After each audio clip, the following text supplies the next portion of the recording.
Hello all, good morning to everyone.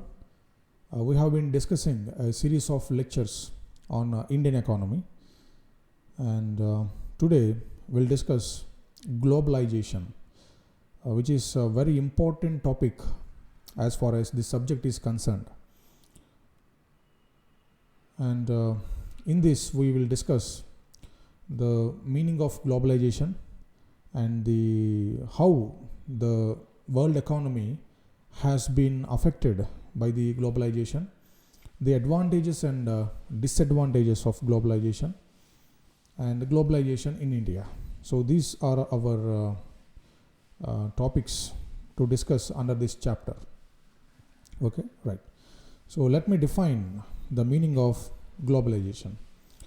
See, globalization is nothing but the integration of economies across the globe is called as globalization.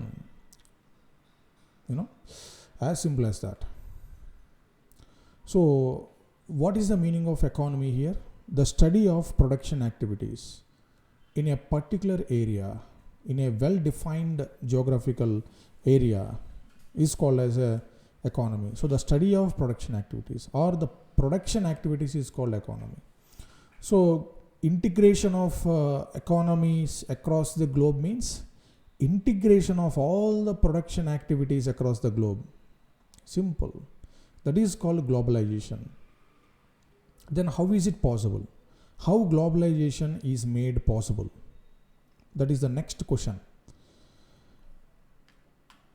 In mid 18th century, we have seen industrialization, particularly in Eastern European countries and in the North American countries. So because of industrialization, the productivity and production of goods and services have increased rapidly. So in order to sell those goods and services, European countries had invaded other countries across the world, and they had made them as colonies. Okay, for what purpose? For the purpose of raw materials and to sell the finished products in colonies. For example, India was one of the colonies of Britishers, Portuguese, French and Dutch. The main objective behind making India as a colony for those countries was for the supply of raw materials and to sell their surplus production in the Indian market. And of course, this led to the demolition of Indian economic system in those times, right? So in order to sell their products, they made other countries as their colonies. And the same strategy which had been followed in the 18th and 19th centuries is being followed in the 21st century as well, in the form of multinational corporations. We already discussed about multinational corporations in our previous videos, so please visit them and have a clear idea about multinational corporations. So multinational corporations are nothing but the companies which have manufacturing units or its production units in more than one country. Okay, meaning its main administrative unit is located in its native country and remaining units are disseminated throughout the world. So that is called multinational corporations, right? So these companies manufacture products in different areas and sell their products in different markets. So this is a new way of occupying the markets of other countries. And if you see the multinational companies of United States of America and some of the European countries and from Japan, these companies are ruling the world. This is due to the globalization. This effect is due to the globalization, right? Till 1991, our economy is a closed economy, meaning there were complete restrictions on export and imports of goods and services. So why is it so? We will discuss in this lecture, right? I think you have got the meaning of globalization. So globalization is nothing but integration of production activities or integration of economies across the globe. All right. So as we discussed in our previous classes, the three sectors of the economy are interconnected. What are the three sectors of the economy? Primary sector, secondary sector, and tertiary sector. So interconnected means these three sectors are dependent on each other, okay, in order to ease the process of production of goods and services. And currently domestic companies and multinational corporations are involved in the production process in India. Yes or no? Multinational corporations established their units in India because of or the result of globalization. Okay, so you may wonder, what are the factors that are responsible for globalization in India? What led the multinational corporations to establish their units in India? Okay, these things we will learn in a few minutes, right? So if you see the world and the manufacturing, that means the evolution of the manufacturing sector in the world in 1950s and prior to 1950s until the middle of 20th century, production was largely organized within countries. What is the meaning of this? Production means, prior to 1950s or in the prior to mid 20th century, there were no multinational corporations. The companies used to manufacture their products in their own countries, and they used to supply the goods to other countries through trade and commerce. Okay, that was the scenario. And countries like, as I said earlier, countries like India, okay, under colonial rule, exported raw materials and imported finished products. Okay, this was the condition prior to mid 20th century, right? We do know that India was a colony of European countries. India used to export raw materials and used to import finished goods from the European countries. Okay, hence value addition or profits were garnered by the developed countries. So because of making other countries as colonies, many European countries have become developed economies.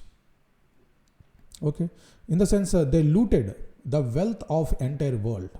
So the development which we see at present in most of the European countries is plundered wealth from countries like African countries and countries in Asia like India, Indonesia, China, etc. So whatever the wealth that is there right now in European countries is plundered wealth. They are looters. The forefathers of European countries are looters, dacoits, robbers. Okay, because our forefathers had been through a lot of pain and struggle under the oppressive rule of European countries, right? Okay, if you look at the scenario in 20th century, particularly after 1950s, big multinational corporations emerged and they are controlling production in several countries, right? For example, if you take Suzuki or Hyundai and Toyota and many other MNC companies, KFC from USA, Apple from USA, Microsoft from USA, IBM from USA, there are many multinational corporations from the North American countries as well as European countries. After 1950, they emerged as a multinational corporations. Okay, and a complex system of R&D, research and development, manufacturing, and assembly in various countries was evolved. That means research and development will be conducted in one country, and manufacturing will be done in another country, and assembling means joining the manufactured spare parts into final product in some other countries. So you may have a doubt, what is the reason for the multinational corporations to establish their units in different parts of the country? As I said earlier, there are 4 factors of production. That means the factors which are necessary for producing goods and services.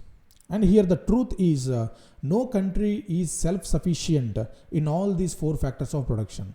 In one way or other, all the countries across the world are facing deficit in one or other factors of production, right? So if you take China, so China is known for cheap labor, cheap skilled labor. They charge less price for their work or less wage for their work.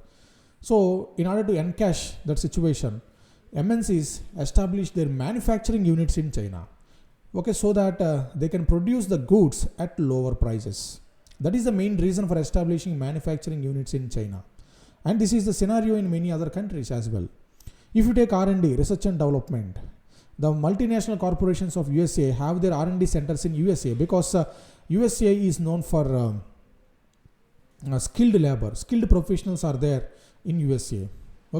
So in that way, multinational corporations, they disperse their operations in several countries in order to encash the situations with respect to the factors of production, right? So companies are doing various activities wherever they are cheaper to do so, as I said a few minutes back. If you look at this pictorial representation, it shows the traits of globalization. If you take the iPhones, which are most accepted mobile good in the world, right? So its R&D center, research and development, is in USA, and its manufacturing components, the components of iPhone are manufactured in China. If you look at the iPhone components, it is written as made in China, right? And some accessories are manufactured in Thailand, and assembly and final products are in Poland. And in India, call center services. We provide call center services for these goods, for global goods, right? So this is the chain of multinational corporations, and this is the result of globalization. So prior to 1990s, there were few brands in India with respect to cars or with respect to clothes, all goods and services. There were only few brands because till 1991 we hadn't allowed our Indian economy to integrate with the global economy. We'll discuss why it was the situation. Right. So these are the effects of global economy. Effects of the globalization. So in this way, globalization has affected the world economy as a whole.